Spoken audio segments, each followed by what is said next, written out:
أعوذ بالله من الشيطان الرجيم بسم الله الرحمن الرحيم سبحان الذي أسرى بعبده ليلا من المسجد الحرام إلى المسجد الأقصى الذي باركنا حوله لنريه من آياتنا إنه هو السميع البصير۔ پاک ذات ہے جو لے گیا اپنے بندے کو راتوں رات مسجد حرام سے مسجد اقصی تک، جس کو گھیر رکھا ہے ہماری برکت نے، تاکہ دکھلائیں اس کو کچھ اپنی قدرت کے نمونے۔ وہی ہے سننے والا دیکھنے والا۔ اللہم صلی علی سیدنا و مولانا محمد وعلی آل سیدنا و مولانا محمد وبارک وسلم۔ اللہ تبارک و تعالی نے اس آیت مبارکہ کے اندر حضور نبی کریم صلی اللہ علیہ وآلہ وسلم کے واقعہ معراج کا ذکر فرمایا۔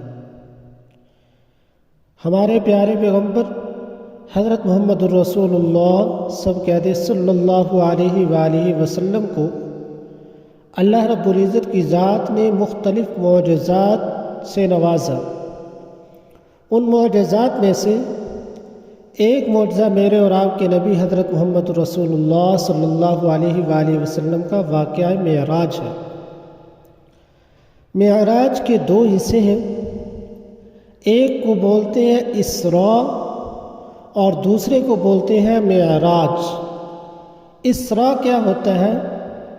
اسراء کا مطلب ہے زمینی راستہ طے کرنا، اور معراج کا مطلب ہوتا ہے اوپر کی طرف زینہ کے ساتھ یا بغیر زینہ کے اوپر کی طرف چڑھنا۔ تو حضور نبی کریم صلی اللہ علیہ وآلہ وسلم کے واقعہ معراج کے دو حصے ہیں۔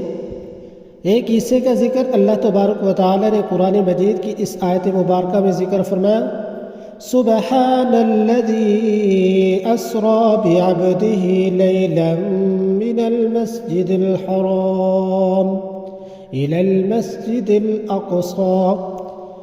پہلا کہ اللہ تبارک و تعالی حضور نبی کریم صلی اللہ علیہ وآلہ وسلم کو مسجد حرام سے مسجد اقصی تک لے گئے۔ تو مسجد حرام سے مسجد اقصی تک کا سفر اسراء کہلاتا ہے، کہ اللہ تبارک و تعالی نے راتوں رات ہمارے پیارے پیغمبر حضرت محمد رسول اللہ صلی اللہ علیہ وآلہ وسلم کو مسجد حرام سے مسجد اقصی تک پہنچا دیا۔ اور دوسرے معراج کا ذکر بہت ساری احادیث مبارکہ کے اندر اور قرآن مجید کی ایک دوسری سورۃ النجم میں اس کا ذکر فرمایا۔ تو دوسرا آپ صلی اللہ علیہ وسلم کے معراج کا حصہ، سفر کا حصہ، اس کا ذکر بہت ساری احادیث مبارکہ سے اور اللہ کے پیارے کلام سے ثابت شدہ ہے کہ اللہ رب العزت کی ذات نے راتوں رات اپنے پیارے پیغمبر حضرت محمد رسول اللہ صلی اللہ علیہ وآلہ وسلم کو پہلے مسجد حرام سے مسجد اقصی تک پہنچایا، اور پھر مسجد اقصی سے اللہ رب العزت کی ذات نے آسمان، جنت، دوزخ، سدرۃ المنتہا تک سیر کروائی۔ تو حضور علیہ السلام نے جب صبح کے وقت کفار مکہ کے سامنے اپنے سفر اسراء اور معراج کا ذکر فرمایا تو وہ ہکا بکا اور حیران رہ گئے، منکر ہو گئے اس سفر سے۔ لیکن حضرت ابوبکر صدیق رضی اللہ تعالیٰ عنہ کی ذات پہ قربان جائے کہ حضرت ابوبکر صدیق رضی اللہ تعالیٰ عنہ نے ارشاد فرمایا، بہت پیاری بات ارشاد فرمائی کہ ہم تو اس سے بڑی بات کا یقین اور ایمان رکھتے ہیں کہ پیغمبر نے یہ حق اور سچ فرمایا، یہ تو اس کے مقابلے میں کچھ بھی نہیں، اس لیے میں تصدیق کرتا ہوں کہ جو پیغمبر فرما رہے وہ حق اور سچ فرما رہے۔ تو حضور علیہ السلام کے اس سفر کو سفر معراج کہتے ہیں۔ مسجد حرام سے مسجد اقصی تک اسراء اور پھر مسجد اقصی تک، اقصی سے آگے اوپر کا سفر آسمانوں کا سفر، جنت دوزخ کی سیر، اس کو اسراء نہیں، اس کو معراج بولا جاتا ہے۔ تو اللہ رب العزت کی ذات نے راتوں رات اپنے پیارے پیغمبر، لاڈلے پیغمبر حضرت محمد رسول اللہ صلی اللہ علیہ وآلہ وسلم کو سیر کروائی۔